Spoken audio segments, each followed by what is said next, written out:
कहते हैं कि धारी देवी 7 भाइयों की इकलौती बहन थी। बचपन में ही माता पिता के देहांत के बाद सातों भाइयों ने धारी देवी की देखरेख की। वह भी अपने भाइयों की खूब सेवा करती थी। तभी भाइयों को पता चला कि उनकी बहन के ग्रह भाइयों के खराब हैं, तो वो बहन से नफरत करने लगे।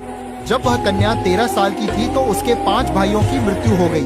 बचे हुए 2 भाइयों को लगा कि इसी बहन के ग्रहों के कारण भाइयों की मृत्यु हो गई है।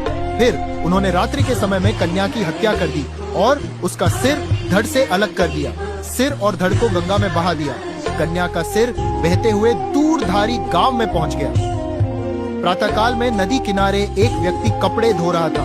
उसे लगा कि एक कन्या डूब रही है। बचाने का प्रयास किया, परंतु पानी बहुत था, इसीलिए पीछे हटा। तभी उस सिर में से आवाज आई कि डर मत, मुझे बचा।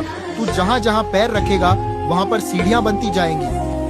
उस व्यक्ति ने ऐसा ही किया और सीढ़ियाँ बनती गई। जैसे ही उसने कन्या समझकर सिर को उठाया तो कटा सिर देखकर घबरा गया।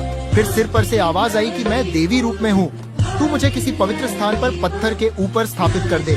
व्यक्ति ने वैसा ही किया। तब देवी ने उसे सारी बात बताई और पत्थर में परिवर्तित हो गई।